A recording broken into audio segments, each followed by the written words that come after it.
hizo mapepo zitatawala kwa jina la Yesu. Imani yao tunaibomoa kwa jina la Yesu. Hiyo mawazo yao tunaikataa kwa jina la Yesu. Hiyo mipango yao tunakataa kwa jina la Yesu. Hiyo vituko vyao tunakataa. Tabia yao tunakataa. Ukawaida tunakataa kwa jina la Yesu. Inatakiwa ubadilike. Amen.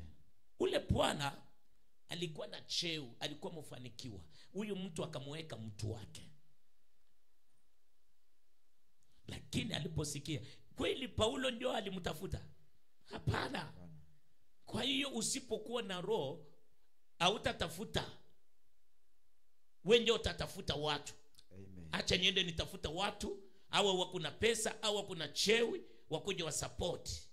Ndio utaenda, huyu ni kabila yangu, huyu kwa sababu unatumia ujanja wako. Acha nikwambie, kama uko na kitu ya Mungu, Mungu atatuma watu. Wakati unapoomba, Mungu atatuma watu kwa wakati. Amen. Na hawa watu watakuja kwa sababu ni jibu la maombi yako. Amen.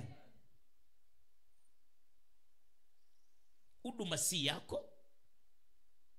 Aliyokuita ndio amekupa huduma. Amen. Kwa hiyo unapomtafuta, yeye ndiye atasababisha kile unachotosha kwa kinywa chako kikuwe jibu, kikuwe msaada, kikuwe dawa kwa mioyo ya wale walioumiwa. Amen.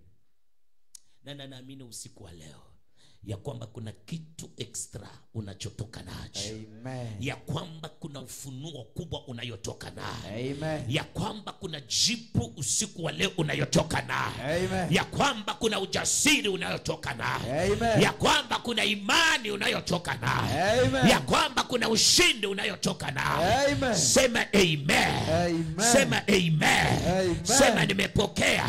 Kwa jina la Yesu. Kwa jina la Yesu. Pigia Yesu makofi. Shangilia Yesu. Acha nimalizia hapo. Simama kwa miguu yako.